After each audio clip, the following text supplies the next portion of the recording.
कितनी बार समझाया है काम के टाइम पे फोन मत किया करो। सॉरी पापा।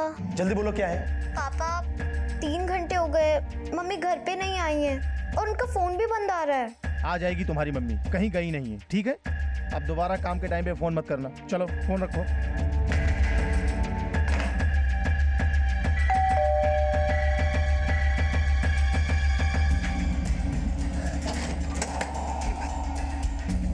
मीरा, एक गिलास पानी देना। भत्ता रानी, मेरी टांगें तो टूट गई।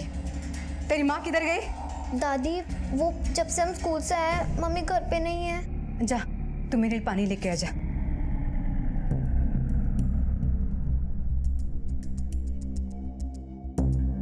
पानी। जा दादी से पूछ खाना लगा कि नहीं।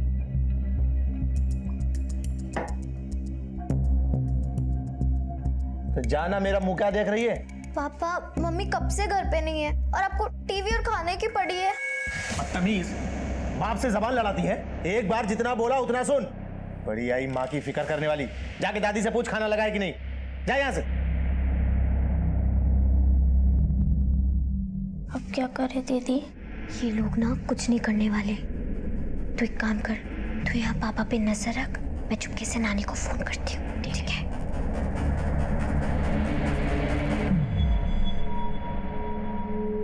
रिश्ते अजीब होते हैं। जब से इंसानी दुनिया अस्तित्व में आई है तब से न जाने कितने लेखक, कवि, दार्शनिक और मनोवैज्ञानिक रिश्तों के रहस्य को सुलझाने में लगे हैं। लेकिन हर रिश्ते की अपनी एक कहानी, हर एक का अपना सच, अपना रहस्य।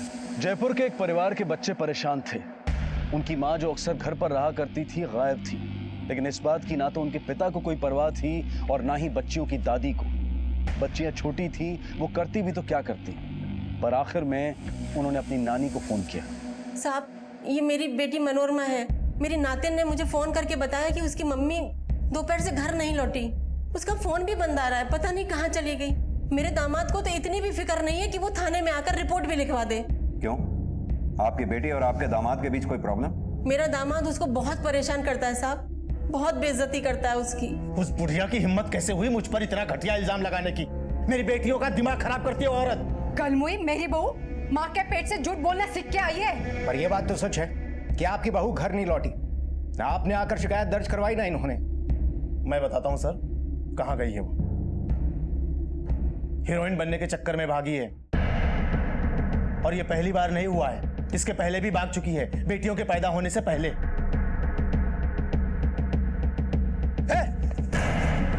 कहां जा रही है तू? बम्बई हीरोइन बनने। कब तक ऐसे जीऊंगी? तेरी शादी हो चुकी है। तो माधुरी दीक्षित भी तो शादी के बाद काम करती है, फिर मैं क्यों नहीं? सब झूठी बातें हैं साहब, मेरी बेटी ऐसी नहीं है। साहब देखिए देखिए, ये सब उसी का है। फिल्म और टीवी सीरियल का भूत सवार था उसके सर पर। अब साहब इस उम्र में आकर कौन सी ऐसी लड़की है जो इस तरीके की पत्रिकाएं नहीं पढ़ती? और मैंने तो आज तक नहीं सुना साहब कि फिल्मी पत्रिकाएं पढ़ के कोई लड़की घर से भाग गई हो। 34 साल की है साहब मेरी बेटी, 2 बच्चियों की माँ है। उसे अपनी जिम्मेदारियों का पूरा एहसास है साहब। मेरी बेटी पागल थोड़ी है साहब जो ऐसे ही घर बार छोड़कर भाग जाएगी। और मान लो साहब कि उसने ऐसा करने की कोशिश की भी होगी तो वो सिर्फ इसलिए कि वो लोग उसके ऊपर बहुत अत्याचार करते हैं। क्यों करते हैं अत्याचार? कोई खास वजह? साहब मेरे दामाद से उसकी खूबसूरती बर्दाश्त नहीं होती। साहब मुझे आज भी वो दिन याद है जब मेरी बेटी घर आई थी, दूसरी बार पेट से थी वो। मैं क्या करूं माँ, कुछ समझ नहीं आता। प्यार जरा भी नहीं है।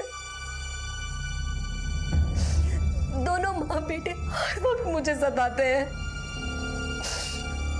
अब तो मारने भी लगे हैं। मेरी हर बात में नुक्स निकालते हैं माँ। जब वो तुझे इतना मारता है तो फिर तू दोबारा पेट से क्यों? मैं क्या करती माँ, मेरे साथ जबरदस्ती करते हैं। मेरी तबीयत ठीक हो या ना हो उन्हें कोई फर्क नहीं पड़ता। मैं हो गई प्रेग्नेंट। अरे पत्नी है वो, पति को सुख देना उसकी जिम्मेदारी है। सर बलात्कारी तो है ऐसा शारीरिक संबंध। देख लीजिए साहब, माँ की ऐसी सोच तो बेटी कैसी होगी? दिन भर टीवी के सामने बैठे रहते हैं, कभी ये पिक्चर कभी वो पिक्चर। साहब मैं आपको बताती हूँ, एक दिन हमारे शहर में शूटिंग चल रही थी और ये महारानी घर का सारा काम धाम छोड़कर चली गई शूटिंग देखने। शूटिंग ही तो देखने के लिए गई थी। अरे ना गुनाह करते ना समझते क्या आपने? क्या समझते हैं? आप लोगों की तू मैं में कोई दिलचस्पी नहीं है हमारी।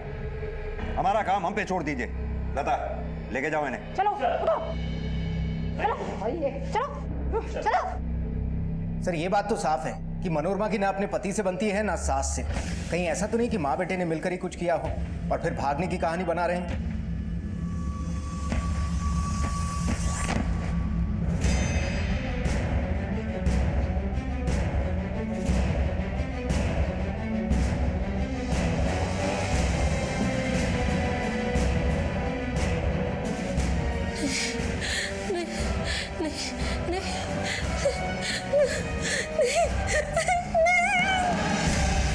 अंकल, मम्मी हमें छोड़ के कभी नहीं जा सकती हैं। बेटा आप इतने यकीन के साथ कैसे कह सकते हो? अंकल, क्योंकि वो दुनिया की बेस्ट मम्मा है। अच्छा, तो अब आप बच्चों की बात पे भरोसा करेंगे? इतना दिमाग होता ही नहीं?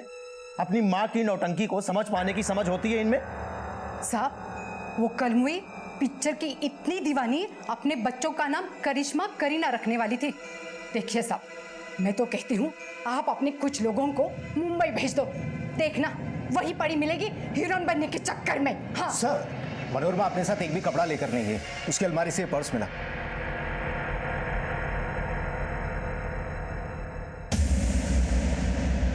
ये घर खर्चे के लिए पैसे हैं, मैं देता था उसको। अजीब बात नहीं है? आपकी बीवी मनोरमा घर छोड़ के गई और पैसे नहीं लेके गई। लगता है आप दोनों कुछ छुपा रहे हैं हमसे, लेकिन हमें सच पता करने में ज्यादा देर नहीं लगेगी।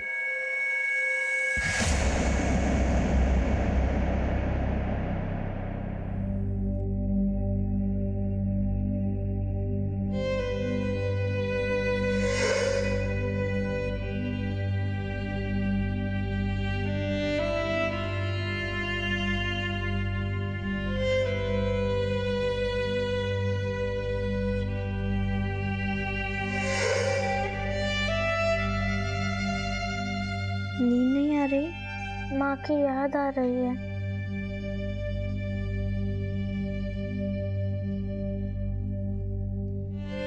दीदी, क्या पापा ने सच में कुछ किया होगा मम्मी को? अरे मनोरमा की सास तो झूठ बोल रही है सर। मनोरमा तो अपनी बेटियों को कलेजे से लगा के रखती थी। मनोरमा अगर अपनी बेटियों के लिए कुछ करती तो उसका पति हमेशा लड़ने को तैयार। अच्छा सुनो, दोनों के दोनों ना एकदम अच्छे से डायलॉग बोलना। कहाँ लेके जा रही है इनको? हाँ? खुद तो लाली लिपस्टिक लगा के घूमने का शौक पाल रखा है, अब बेटियों को भी बर्बाद करेगी। बच्चे हैं, बच्चों की रामलीला। बच्चे हैं मेरा माला, चल अंदर चल। और चल तेरी सारी रामलीला आज निकालता हूँ। क्या कर रहे हैं आप? छोड़िए। हाँ तो मेरी बड़ी बेटी मीरा 10 साल की है, छोटी बेटी माला 9 साल की है। मोहल्ले में सबके सामने स्टेज पे मटकेंगी, लड़कों की बुरी नजर नहीं पड़ेगी? अरे खुद को शौक है लाली लिपस्टिक लगा के घूमने का तो घूमो, कम से कम बेटियों को तो बख्श दो।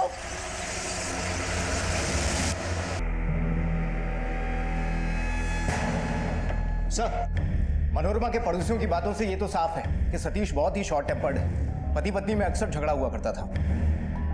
लेकिन भरत, इस वजह से मनोरमा घर छोड़कर नहीं जा सकती। लोगों का मानना है कि वो अपनी बच्चियों मीरा और माला से बहुत प्यार करती थी। उन बच्चियों को छोड़कर वो कैसे जा सकती है? सर मनोरमा के कॉल डिटेल्स आ गए। मैंने चेक किया, मनोरमा के कॉल रिकॉर्ड्स में किसी भी अननोन नंबर पे कोई कॉल नहीं है पिछले 2-3 हफ्ते में। अगर मनोरमा हीरोइन बनने गई है तो उसने मुंबई में किसी न किसी से तो कांटेक्ट किया होता है। उसके फोन रिकॉर्ड्स में मुंबई का कोई नंबर नहीं है। नहीं सर। भरत, ये मनोरमा के फोन की लास्ट लोकेशन क्या है? सर 2 मार्च को दोपहर 1 बजे फोन ऑफ हुआ, तब फोन की लोकेशन थी शिवनगर। सर यहीं पर तो सतीश का ऑफिस है। बोल, सच सच बोलो। अरे साहब, आप लोग क्यों मेरे पीछे पड़े हैं? मैंने कितनी बार कहा कि 2 तारीख को ऑफिस जाने से पहले आखिरी बार मैं अपनी बीवी से मिला। उसके बाद ना मेरी उससे कोई फोन पे बात हुई और ना ही मैं उससे मिला हूं। तो फिर मनोरमा के फोन की लास्ट लोकेशन तेरे ऑफिस के पास कैसे थी? साहब उस एरिया में सिर्फ मेरा ही ऑफिस थोड़ी है, कहीं होगी किसी से मिलने। तुम और तुम्हारा बेटा क्या कांड किया है तुम दोनों ने मिलकर? ये बता दो, वरना इधर तुम पिटोगी और उधर वो। माता रानी की कसम साहब, वो कहाँ भाग गई कल में हमें नहीं पता साहब। घर में थी तभी मुसीबत और भाग गई तो भी आफत। पता नहीं साहब हमें सब। तू इतने यकीन के साथ कैसे कह सकता है कि मनोरमा भाग गई? ना वो पैसे लेके गई, ना वो कपड़े लेके गई, ना किसी ने उसको बस स्टैंड पे देखा, ना ही रेलवे स्टेशन पे देखा, और ना ही उसने कोई टैक्सी हायर की। वो चालाक औरत है, पूरी प्लानिंग के साथ भागी है वो। हमें तो सारी प्लानिंग तेरी लगती है। हो सकता है तूने उसे ऑफिस में बुलाया और वहीं से उसे गायब कर दिया हो। सैनी सर, इसकी तब तक खातिरदारी करो जब तक ये सच ना बोले। सर, अरे साहब यकीन करो हमारा। अरे सुनिए ना सर, अरे ये सतीश और सरस्वती के फोन रिकॉर्ड्स निकलवाओ। पता करो पिछले 1 महीने में इन्होंने किस किस से बातें की। मुझे नहीं लगता ये सिर्फ एक मिसिंग केस है, जरूर इसके पीछे कोई साजिश है।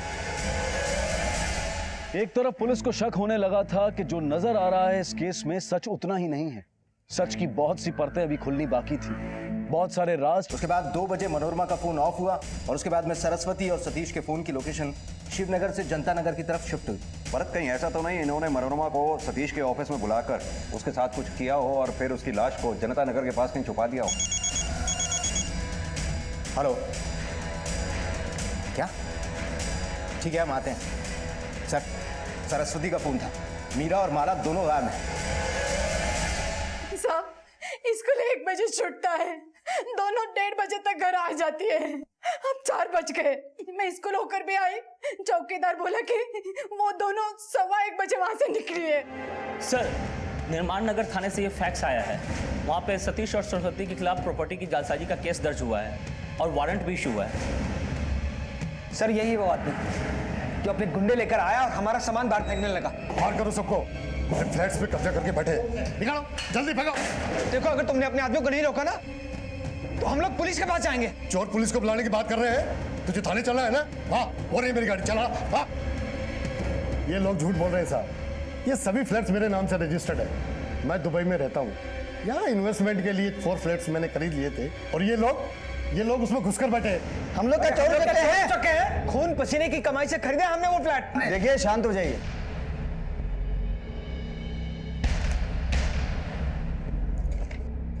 देखिए, रजिस्ट्रार ऑफिस से प्रॉपर्टी के कागजात मंगाए हैं और इनके हिसाब से चारों फ्लैट्स मिस्टर मलिक ने बिल्डर से खरीदे थे।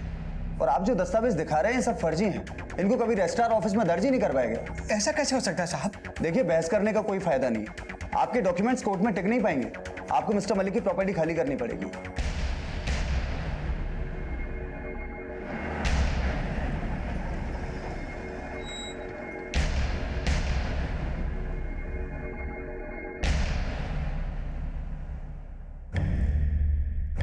हे भगवान, शनि का फेरा पड़ गया क्या? और एक मुसीबत। सब कौन सा फ्लैट? हमने किसी को धोखे से फ्लैट नहीं बेचा है। सतीश, तुम प्रॉपर्टी का बिजनेस करते हो ना? और गायत्री हाउसिंग सोसाइटी के फ्लैट बेचने का काम भी तुम करते थे। हाँ साहब, करता हूँ, लेकिन हमने धोखे से किसी को फ्लैट नहीं बेचा है। देखिए साहब, मेरा बेटा 12 साल से इस लाइन में काम करता है। आज तक किसी ने उंगली तक नहीं उठाई इसकी तरफ। ये सब उस कन्वोई का काम है। हाँ। इल्जाम लगा रहे हैं साहब वो मेरी बेटी पर। चौका चूल्हे से बाहर तो उसे कभी निकलने नहीं दिया। वो प्रॉपर्टी के इस कारोबार को कहाँ समझेगी? अगर जालसाजी आपकी बहू ने की है तो डॉक्यूमेंट्स पर आप दोनों के साइन क्यों है? ये सब उसने धोखाधड़ी से किया है। 2 मार्च को 1 से 2 बजे के बीच मनोरमा के फोन की लास्ट लोकेशन थी सतीश के ऑफिस का एरिया। उसी दौरान सतीश और उसकी मां सरस्वती भी वहीं थे, जिसके बाद दोनों मां बेटे जनता नगर गए। और सर, उससे ठीक 1 दिन पहले यानी 1 मार्च को सतीश और उसकी मां के नाम से, जिसके बाद पकड़े जाने के डर से सतीश और उसकी मां सरस्वती ने मनोरमा के साथ कुछ कर दिया हो। उसके बाद में दोनों बेटियों को मालूम हो गया हो कि उनकी मां के साथ में क्या हुआ, तो उन्होंने दोनों बेटियों को गायब कर दिया। लेकिन सर, सतीश और सरस्वती तो इस बात से ही इनकार कर रहे हैं कि उन्होंने किसी के साथ में धोखाधड़ी की है। एक तरीका है हमारे पास ये पता करने का कि फ्लैट्स बेचे किसने। चलो। अरे साहब, रोज रोज क्यों पुलिस स्टेशन लेकर आते हैं? कितनी बार कहूं, हमने कुछ नहीं किया है साहब।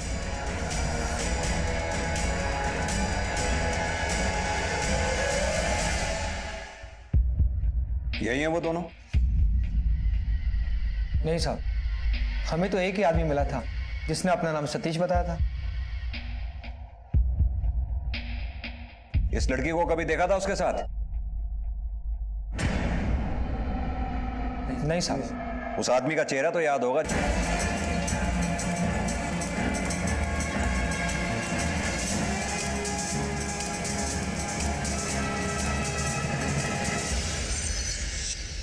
यही है वो जो आपके बेटे के लिए दूसरी बीवी लाने वाले थे।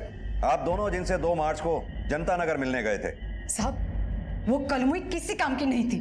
हम तो सोचा बेटे की दूसरी शादी कर दो। तो आपने अब तक ये बात छुपाई क्यों थी? और क्या करते साहब, शुरू से हम दोनों पर आप शक कर रहे थे और हमें क्या पता वो कलमुई उसी दिन गायब होगी। इस बारे में मनोरमा जानती थी? नहीं। देखिए साहब, मैं अपने बेटे का सुख देखना चाहती हूँ, बस, और कुछ नहीं। और सतीश, तुम भी दूसरी शादी करना चाहते थे? सर पहले ऐसा नहीं था। मैं मनोरमा से प्यार करता था, लेकिन धीरे धीरे मुझे इस बात का एहसास होने लगा कि उसका दिल इस शादी में है ही नहीं। घर से भागने की भी कोशिश कर चुकी थी वो। सर हीरोइन बनने के लिए वो किसी भी हद तक जा सकती थी। घर को उसने ब्यूटी पार्लर बना रखा था। घंटों भर आईने के सामने मेकअप करती रहती थी। दिन भर बैठकर टीवी पर सीरियल्स और फिल्में देखा करती थी और मोहल्ले की सारी औरतों के साथ दिन भर गप्पे मारती रहती। कौन सी हीरोइन किसके साथ भाग गई, किसकी बेटी की शादी किसके साथ हो रही है। सर उसे कोई फिक्र नहीं थी, न बेटियों की, न घर की, न मेरी माँ की और न ही मेरी। जिस दिन से इस केस की तहकीकात शुरू हुई थी उसी दिन से पुलिस के शक के दायरे में मनोरमा का पति और उसकी सास थे। लेकिन वो दोनों पहले ही दिन से अड़े हुए थे कि उन्होंने मनोरमा के साथ कुछ नहीं किया। उनका यही कहना था कि वो भाग गई है हीरोइन बनने के लिए, और साथ ही प्रॉपर्टी की जालसाजी वाले केस से भी उनका कोई लेना देना नहीं था। दोनों अब जमानत पर रिहा थे, लेकिन मनोरमा के बारे में पुलिस को ना तो कोई सबूत मिला था और ना ही ऐसी कोई खबर मिली हो कि वो शहर से बाहर गई है। आखिर वो थी कहां? पुलिस अब तक जैसे अंधी गली में घूम रही थी, और तभी उन्हें प्रॉपर्टी फ्रॉड केस में एक महत्वपूर्ण सुराग मिला। सर, जिस आदमी ने फ्रॉड किया था उसका स्केच। सर इसका नाम नरपत है। ये सतीश के ऑफिस में ही काम किया करता था, उसका असिस्टेंट था। 1.5 महीने पहले इसने नौकरी छोड़ दी अपना काम शुरू करने के लिए। लेकिन इसके कॉल रिकॉर्ड से एक बात और सामने आई है। क्या? ये देखिए सर, 4 फरवरी से 1 मार्च के बीच में इसने सतीश के घर लैंडलाइन पर कई कॉल किए हैं। ज्यादातर कॉल्स दिन में किए गए। तुमने कहा 4 फरवरी से 1 मार्च तक सतीश के घर लैंडलाइन पे फोन करता रहा है, और 2 मार्च को ही मनोरमा गायब हुई। कहीं ऐसा तो नहीं नरपत और मनोरमा दोनों मिले हुए थे? गौरव, तुम इस नरपत के बारे में पता करो, तब तक हम सरस्वती और सतीश से नरपत के बारे में बात करते हैं। सर क्या नरपत हमारे घर पे फोन करता था? वही तो हम भी जानना चाहते हैं। कलमुई कमीनी नौकर के साथ लाइन में टक्का और हमें फंसा कर भाग गई। कुछ भी बकवास मत करो माँ। देखिए सर, ये सच है कि हम दोनों उसको पसंद नहीं करते थे, लेकिन इसका मतलब ये नहीं है कि हम उस पर कुछ भी इल्जाम लगाएं, कीचड़ उछालें। खूबसूरत थी वो, हजारों लोग उस पर जान छिड़कते थे। इसमें उसका क्या कसूर? इतने साल हमारी शादी चल सकी इसलिए भी क्योंकि उसने अपने पास किसी को फटकने भी नहीं दिया। सर, नरपत का ट्रेल मिल गया है सर। चूंकि मनोरमा ट्रेन, बस या टैक्सी से कहीं नहीं गई थी, इसलिए मैंने आसपास के सारे टोल नाकों की सीसीटीवी फुटेज चेक किए। और ये देखिए सर, 2 मार्च को करीब 2:30 बजे नेशनल हाईवे 12 पर नरपत के साथ ये औरत थी। कहां तक ट्रेल कर पाए इसको? सर, कार किराए पर ली थी जिसमें जीपीएस ट्रैकर लगा हुआ था, जिससे उनका रूट ट्रेस हो गया। उस रात ये मोहाना के एक होटल में रुके थे और अगले दिन यानी 3 मार्च को इन्होंने रेलवे स्टेशन के पास एक पॉइंट पर गाड़ी छोड़ दी। इसके बाद पता नहीं चल पाया सर। अब या तो इससे आगे ये दोनों कार बदलकर चले गए या ट्रेन से कहीं चले गए। अब आगे की कड़ियां हमें मोहाना जाकर ही मिलेंगी। कहाँ छुप के बैठे? बाहर निकल, बाहर तो बेटों को छुपा के रखी। बेटी के बड़े ढींगे मारे थे ना, निकले ना बस, चलन निकले तो बाहर निकल। क्यों नहीं निकलती? निकल, निकल, बाहर निकल। रुक जा कमीनी, रुक जा और छोड़, निकल तू, निकल मेरे घर से। और ये हंगामा करना तो अपने घर जाकर कर, मेरे घर पे नहीं।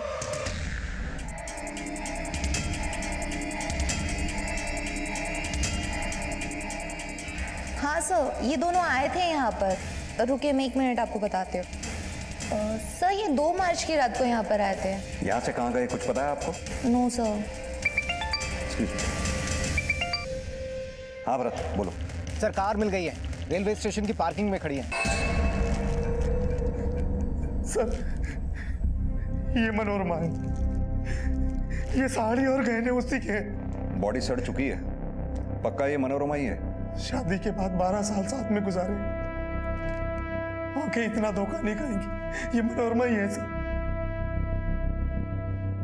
आइए।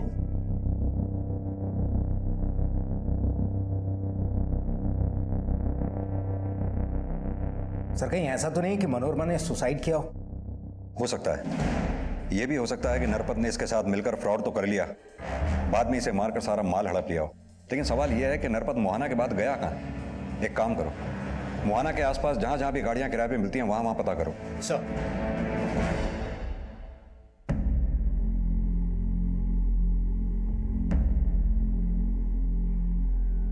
माला, तू उदास मत हो। मुझे लगता है कि हमारी मम्मी जिंदा है, वो वापस आ जाएंगी। सच में दीदी? हाँ। आओ, आ जाओ। सर ये मुनीराम है, मोहाना से। इसका कहना है कि जो लाश हमें मिली थी वो इसकी बीवी की है। व्हाट? ये कैसे हो सकता है? सतीश ने शिनाख्त की है। आप मोहाना थाने फोन लगा के पूछो साहब। मेरे पत्नी के गायब होने की रपट मैंने लिखाई थी, मैंने उनको फोटो दिखाया तो उन्होंने बताया कि एक ऐसी ही लाश मिली थी। बस सर, आप उसको लेके जयपुर आ गए सर। ये देखिए फोटो सर। वही गहने, वही साड़ी? यही मेरी कमला है साहब, यही साड़ी पहनकर घर से गई थी साहब। और डॉक्टर साहब बोले कि अब मां नहीं बन सकती, तो निराश थी और एक दिन घर छोड़कर चली गई साहब। तो फिर सतीश ने शिनाख्त क्यों की?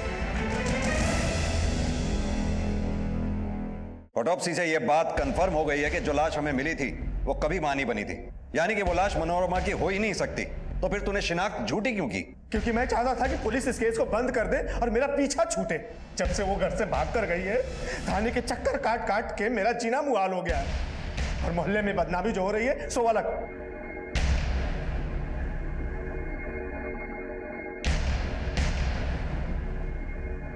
नानी, आप यहाँ?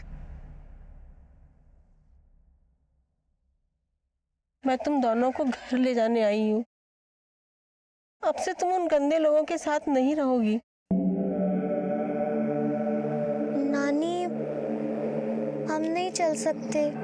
मम्मी लौट के पापा के घर ही आएंगी ना?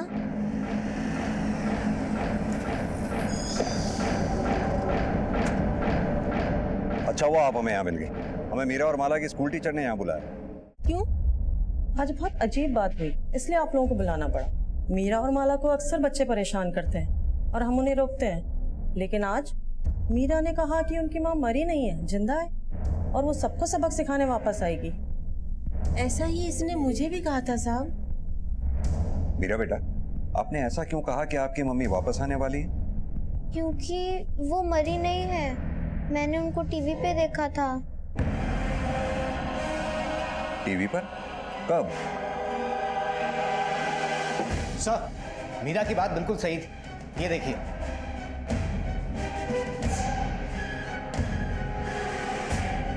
यानी सतीश और उसकी माँ सही थे।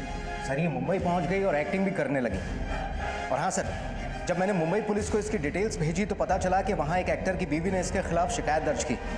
कैसी शिकायत? ये उस एक्टर का पीछा किया करती थी, उसको तंग किया करती थी। यहाँ हम पागलों की तरह केस के अलग अलग एंगल से जूझ रहे हैं और वहाँ मैडम मनोरमा हीरोइन बन चुकी हैं। भरत, तुम और गौरव फौरन मुंबई जाओ, जितनी जल्दी हो सके इस मनोरमा को ट्रेस करो। सर।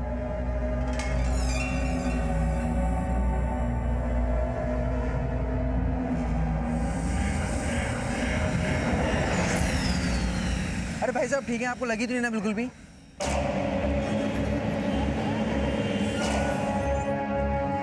हाँ, मैंने ही करवाई थी एफआईआर। 3 हफ्ते हो गए हैं, जीना हराम कर दिया उस औरत ने मेरे पति का।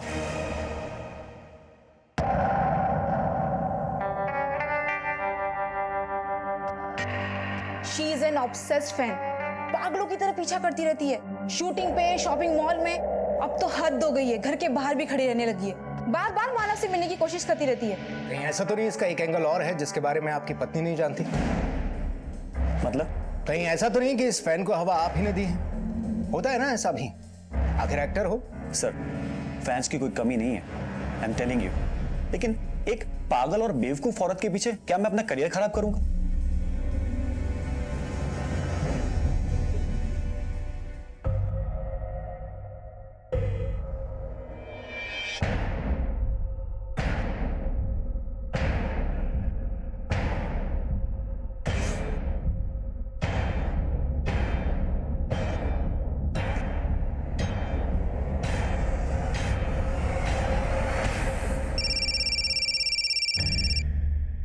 हाँ गौरव, मनोरमा का घर चेक किया, वो यहाँ कई दिन से नहीं आई और ना ही उसके घर से हमें कुछ खास हाथ लगा है। मुझे एक और स्टोरी पता चली है मनोरमा के बारे में। मनोरमा और वो एक्टर मानव भी मिला करते हैं, ब्रेक में वैनिटी वैन में और आसपास की एक कॉफी शॉप में। असल जिंदगी में भी बहुत अच्छी एक्टिंग कर रहा है ये मानव।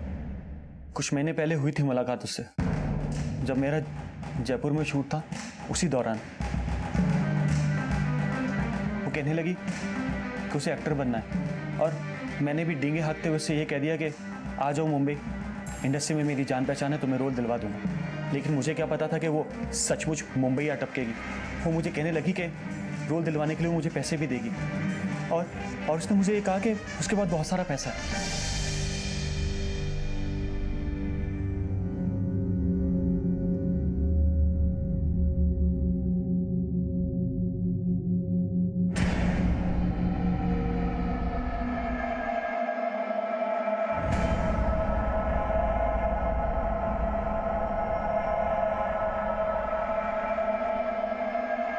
पापा कोई ना हमारा पीछा कर रहा है। अरे नहीं बेटा, कोई पीछा नहीं कर रहा है, ये वहम है। मुझे भी ऐसा लगा कि कोई मेरा पीछा कर रहा है, देखा तो कोई नहीं था। डरो मत। क्या ये दोनों 3 मार्च को आपके यहाँ गाड़ी किराए पे लेने के लिए आए थे? हाँ सर, आए थे और एक गाड़ी किराए पर ली थी। आपकी गाड़ी में GPS लगा हुआ है? हाँ सर, बिल्कुल। मुझे उस गाड़ी के पूरे सफर का ट्रैक रिकॉर्ड चाहिए। भरत ने कहा था कि मनोरमा के पास मुंबई में काफी पैसा है। दोनों नरपत और मनोरमा यहाँ से एक साथ निकले। हो सकता है ये फ्रॉड दोनों ने मिलकर किया हो। मनोरमा ने एक बैंक अकाउंट खोला, टीवी शो के पेमेंट का चेक और 30 लाख रुपए एक साथ जमा कराए, लेकिन अगले ही दिन 2 लाख रुपए विड्रॉ कर लिए। और उसी दिन उसकी मानव से फोन पर 6-7 बार बात हुई। फिर दोनों गोरेगांव के एक रेस्टोरेंट में मिले शाम के 4 बजे। 4 बजे के बाद दोनों की फोन लोकेशन एक ही थी। और ये उसी रेस्टोरेंट का बिल है। 2 लोगों के ड्रिंक्स और खाने का ऑर्डर था। ये करीब 4 हफ्ते पहले की बात है। मानव और मनोरमा के बीच कुछ तो चल रहा है, लेकिन ये मनोरमा है कहाँ? मानव, अब हमें तुझको एक्टिंग सिखानी पड़े इसके लिए मजबूर मत कर। मनोरमा से किस बात के पैसे लिए थे तूने? मनोरमा से पैसे? एक्टिंग नहीं, सच, सिर्फ सच। 10 मार्च को तू कहाँ गया था, क्या खाया, क्या पिया, सबका प्रूफ है हमारे पास। अब सच यहाँ बताएगा या थाने में?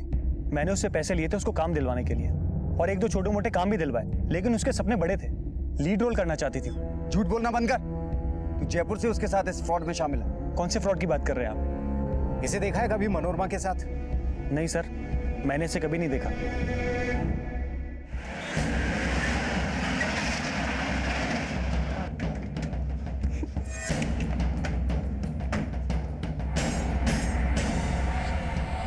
यही है वो गाड़ी जो नरपत ने रीजेंट कार वाले से किराए पे ली थी। नंबर भी वही है। ये आदमी यहाँ रुका हुआ? हाँ जी सर, रुका हुआ है। कौन सा नंबर कमरा में? ये 105 में रुके हुए हैं सर। इसकी डुप्लीकेट चाबी दो हमें।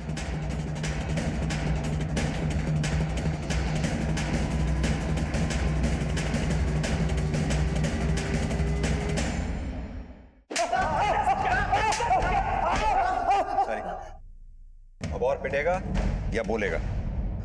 मनोरमा पर दिल आ गया था साहब। उसे जब पहली बार देखा तब से ही साहब न मेरी हिम्मत थी न मेरी औकात। एक दिन मनोरमा खुद मेरे पास आकर बोली कि उसके पास पैसा कमाने का एक आइडिया है। वो जानती थी साहब मैं बहुत सारा पैसा कमाना चाहता हूँ, और मैं भी साहब इतना तो जानता ही था कि वो हीरोइन बनना चाहती है। तो ये सारा प्लान मनोरमा का था?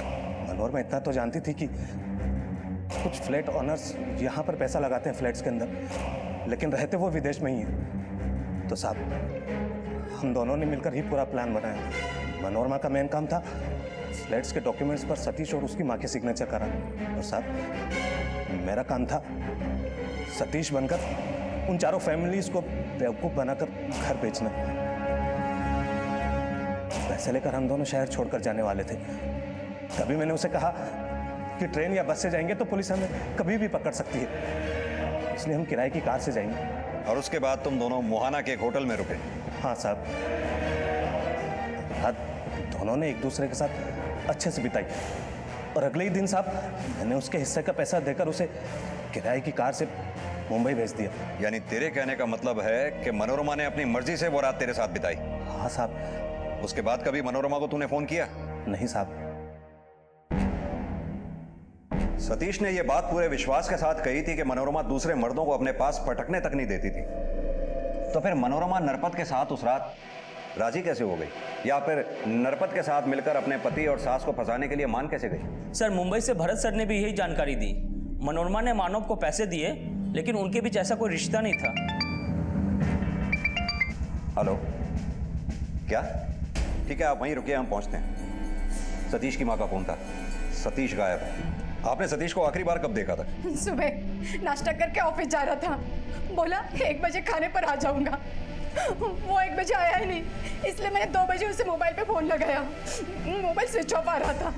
फिर मैंने ऑफिस में फोन लगाया तो पता चला वो ऑफिस गया ही नहीं। सनी, सतीश की कॉल डिटेल्स और उसके फोन के लास्ट लोकेशन पता करो जल्दी। सर,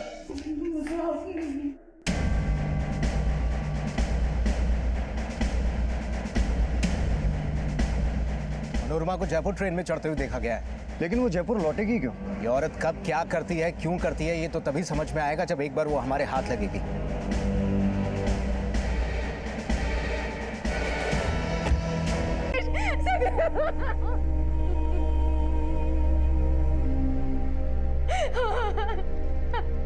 क्या किसी पे शक है आपको? 2-4 दिन से सतीश का कोई पीछा कर रहा था, ऐसा उसको शक था साहब। सैनी, पता करो क्या किसी ने इनके घर के आसपास किसी अनजान आदमी को देखा है क्या? सर, मेरा बेटा। सर, ये इन्फॉर्मेशन तो पक्की है। मनोरमा जयपुर ट्रेन से निकली थी। है तो इसने अपने बच्चों से या फिर अपने पति से कांटेक्ट करने की कोशिश जरूर की होगी। ये सतीश के कॉल रिकॉर्ड्स दोबारा से चेक करो। सर,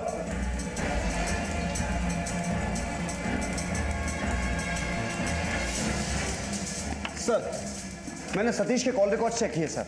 वो पिछले 2 दिनों से मुंबई लोकेशन के एक नंबर से कांटेक्ट में था और मरने से कुछ घंटे पहले भी उसकी उसी नंबर पे बात हुई थी और फोन की लोकेशन जवाहर नगर के एक होटल की है। Come on, let's move.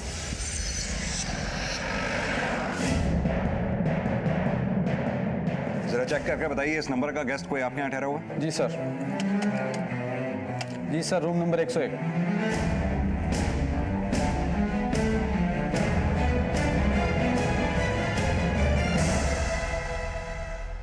हाँ सर, मैंने और नरपत ने मिलकर ही जालसाजी की थी। मैं हीरोइन बनना चाहती थी सर, और मुंबई जाने के लिए बहुत सारे पैसों की जरूरत थी। नरपत ने कहा वो मेरी मदद करेगा।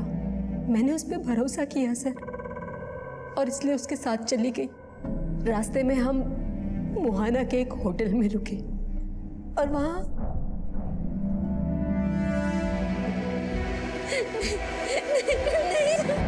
छोड़,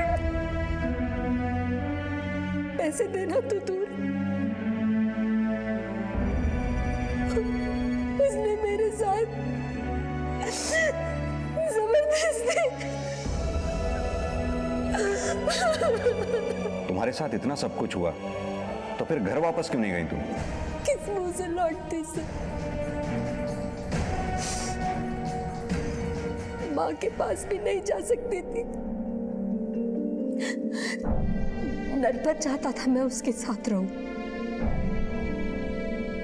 लेकिन मैं मौका पाते ही सारे पैसे लेकर मुंबई भाग गई सर। वहां कुछ दिन स्ट्रगल करने के बाद मुझे एक सीरियल में एक रोल भी मिल गया। तो फिर तुम अब जयपुर वापस क्यों आई? सर, मैं अपनी बच्चियों के बिना नहीं रह सकती। मैंने सोचा मैं अपनी बच्चियों को अपने पास मुंबई ले आती हूँ, इसलिए जयपुर आई। यहाँ आकर मैंने सतीश को फोन किया। मैंने उसे कहा कि मैं उसे डिवोर्स दे दूंगी, उससे कोई पैसों की डिमांड भी नहीं करूंगी, बस वो मेरी बच्चियां मुझे दे दे। मुझे पता था सर, मेरी सास मेरे पति के लिए वैसे भी दूसरी बीवी ढूंढ रही थी, पर सतीश ने मना कर दिया। उसने मुझे धमकी दी कि मैं अपनी बेटियों के पास भी न दिखूं। उसने मुझे कहा चाहे कुछ भी हो जाए, वो मीरा और माला को मुझे नहीं देगा। इस बात पे हमारा बहुत झगड़ा हुआ सर। और इसी झगड़े की वजह से तुमने सतीश का कत्ल कर दिया? नहीं नहीं सर, नहीं, मैंने सतीश को नहीं मारा। सर, हमने मनोरमा का कमरा और पूरा सामान चेक किया, लेकिन मर्डर वेपन नहीं मिला। सर, ये उस्मान है, तीरथ नगर में ऑटो चलाता है। इसने बताया कि इसके ऑटो में कुछ दिन पहले एक आदमी बैठा था जिसने सतीश का पीछा किया था। चेहरा याद है तुम्हें उस आदमी का? हाँ जी साहब, याद है।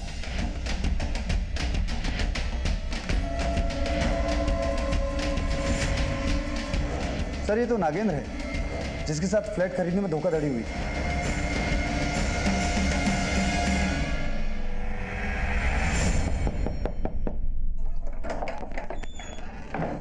देखो इसे जरा होगा, लेकिन तुम्हें तो ये बात अच्छी तरह से पता थी कि सतीश ने तुम लोगों के साथ कोई धोखा नहीं किया। मैं नहीं मान सकता साहब, कोई नौकर इतना बड़ा फ्रॉड अपने मालिक की पत्नी के साथ मिलकर। हमारे डॉक्यूमेंट्स पर सतीश का ही साइन थे। उस दिन मैं उसके घर 11:30 बजे के आसपास पहुंचा। वो घर से निकला ही था, मैंने उसका पीछा किया और पीछा करते करते उस सुनसान जगह पर पहुंच गया। मैंने सतीश से वहां कहा मेरे पैसे वापस दे दे। पैसे देना तो दूर, वो ये भी मानने को। मनोरमा खूबसूरत थी, टैलेंट भी होगा उसमें। वो एक्टिंग करना चाहती थी, स्टार बनना चाहती थी, लेकिन उसके पति ने उसकी ख्वाहिशों को समझा ही नहीं। वो एक ऐसे रिश्ते में बंध गई जिसमें प्यार भी नहीं था। उसकी नजर में सिर्फ घुटन ही थी उसकी जिंदगी। पर इस कैद से छुटकारा पाने के लिए उसने जो रास्ता चुना वो गुनाह का था। इसमें ना सिर्फ उसकी अपनी जिंदगी बर्बाद हुई बल्कि उसके पति की जान भी चली गई और उसकी दोनों बेटियों के सर से बाप का साया भी उठ गया। कौन सही था कौन गलत था ये कहना मुश्किल है। जैसा कि हमने पहले भी कहा कि हर इंसानी रिश्ता एक रहस्य है, एक पहेली। और आज तक ना तो कोई ऐसी किताब बनी है और ना ही कोई ऐसा शास्त्र बना है जिसमें वो सारे सूत्र हों जो एक इंसानी रिश्ते को फ्लॉलेस यानी कि पूरी तरह से निर्दोष बना सके। इसी विचार के साथ अब मैं अनूप सोनी आपसे विदा लेता हूं। फिर मुलाकात होगी अगले एपिसोड में एक और चौंका देने वाले केस के साथ। तब तक अपना और अपने परिवार का ख्याल रखें और देखते रहें क्राइम पेट्रोल डायल 100। सबक एक को सीख हम सबको। जय हिंद।